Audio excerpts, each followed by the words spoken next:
Joe Rogan gives his thoughts on Khamzat Chimaev versus Robert Whittaker. Joe says this is a real fight for Khamzat. On the Joe Rogan Experience, Joe said Whittaker versus Khamzat Chimaev in Saudi Arabia. That one is going to be wild. That's a wild one. That is a wild fight. Whittaker versus Khamzat is legit. That's a real fight. That's a real fight for Khamzat because Whittaker is a big dude. He is a big, solid, beefy 185, former champion. Both guys started at 170, but it was too hard to make the 170. That's a real 185er. They gave him Kamaru Usman and Kamaru didn't have a chance to prepare for that. He had 10 days. That's not enough time. I don't know what kind of shape he was in. He's always in shape. But famously, Kamaru has bad knees, like real bad knees. So I don't know how hard he was training or whether or not he prepares. Maybe he only sacrifices his knees during training. And then when he's not training for a fight, he takes it easy. So he doesn't stay in that same kind of shape. I know he was winning in the third round. If that was a 5-round fight, who knows how the that fight would have went. Obviously, Kamaru was world championship caliber, the best welterweight of all time by most people's accounts. It's not enough time. It's not enough time to get a guy to prepare for Khamzat. At least we got a chance to see what Khamzat looks like against a world-class, world championship caliber fighter. This is a big one. This is Robert Whittaker with plenty of time to prepare. A guy who is just as legit as they get and just beat Paulo Costa. That's a good fight. I like that. TJ Dillashaw reveals he's now going through his third shoulder surgery since the fight against Aljamain Sterling.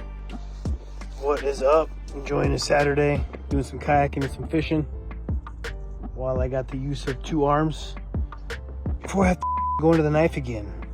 Third shoulder surgery on my left since my last fight. Dumb really messed it up good. My 5th one total on this shoulder. Not looking forward to it. So like I said, I got the use of 2 arms. I'm gonna do some things I like to do. Catch some bass, checking out some turtles, sunbathing, geese. This place is beautiful. I love it. Hope you guys enjoying your Saturday. Want to give you a little update that I'll be in a sling again for the next 6 weeks. Wish me luck. Joaquin Buckley says he's no longer interested in a rematch with Kevin Holland. The two fought back in 2020, and Joaquin was TKO'd in the 3rd round. He says because Kevin lost to MVP, he's not interested. You and Kevin Holland always go back and forth on Instagram, and I know it's kind of a funny thing that's happened since you guys first fought, but I guess how much is that something that you want back? I don't want it back no more. He lost the MVP. Damn, poor child, he messed up the money. Like I said, I was hunting him down the whole time, and I was trying to get the opportunity. He didn't want to give it to me, so now we just looking forward, right? So, yeah. Jamahal Hill on the Believe You Me podcast responds to people saying that Alex Pereira is going to kick his legs off at UFC 300. Jamahal also reveals his reaction to finding out he was main eventing UFC 300. Jose Aldo will leg kick the out of you, Jamahal. What make y'all think I can't do leg kicks too? All right? Don't act like nobody likes getting leg kicked. Like literally, nobody likes to get leg kicked. And everybody leg kicked. Nobody wants to get leg kicked. What do you think about Pereira's leg kicks, though? Ouch. Oh, for crying out loud. Matt McHugh wants to know, did you honestly think you'd be on the top of UFC 300? There were so many rumors about it, and he's wondering if when you got the call, you were a little bit shocked. 1,000% I was. No, I wasn't expecting to be on it because for the talks were UFC 301 were the talks at the time. Nice. So I got the phone call. Islam Makhachev shaved his head bald.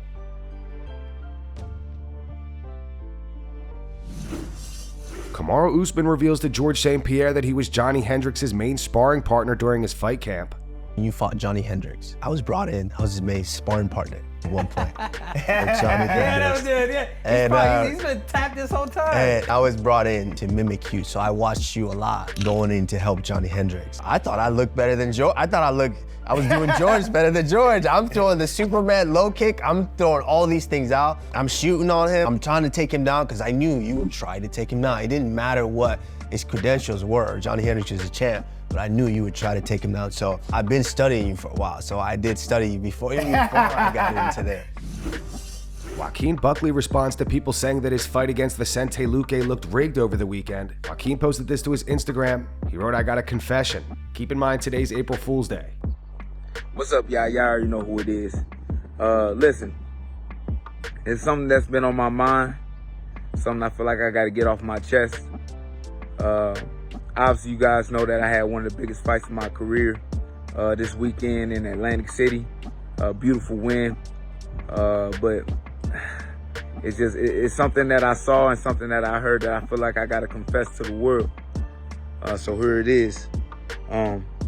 After my fight with Vicente Luque and me getting my hand raised, you know, we got done and got cleared for medicals. I got checked up on. Everything was fine. Nothing was wrong with me. So after I got done and I got cleared, I seen Vicente and I seen him walk towards this room. And in this room, I saw James Krause.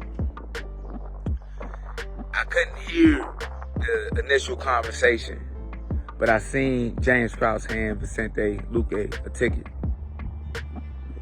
And when he handed it to him, I could slightly hear him whisper in his ear, "You did a good job."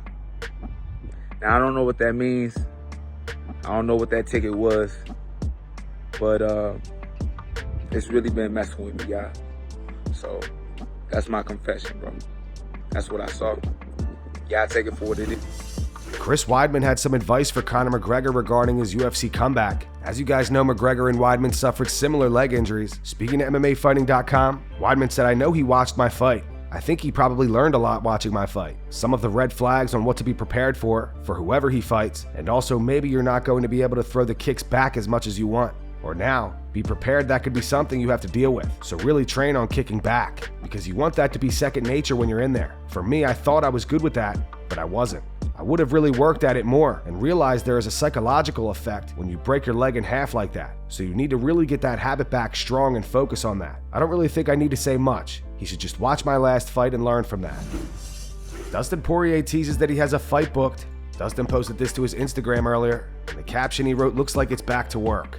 Everybody is speculating that it's Dustin versus Islam. The two agreed to fight on social media last month. A few days ago, Dustin posted this to X. He wrote, "I want that belt." At Ali Abdelaziz, at Dana White, and he added Islam. He followed up with cooking up something for y'all. And that's going to wrap it up for the news. Thanks for watching. For daily MMA news and content, subscribe to Full Mount MMA and click the bell icon to be notified when we post videos. Here are the 3 top comments from last video. The first one's from MMA Rigo. It says, "Weidman is a Chad for eye-poking Bruno, then victim blaming him for how he reacted." The second one's from Jonathan. It says, "First time I've ever seen someone throw a 1-2 eye poke." And the final one's from John Gotti sent me. It says, "Chris celebrating that win is immensely bewildering." Those were the 3 top comments from last video. If you want to be featured in the next one, all you have to do is comment down below. And if you missed yesterday's news, click the video on screen right now to get caught up.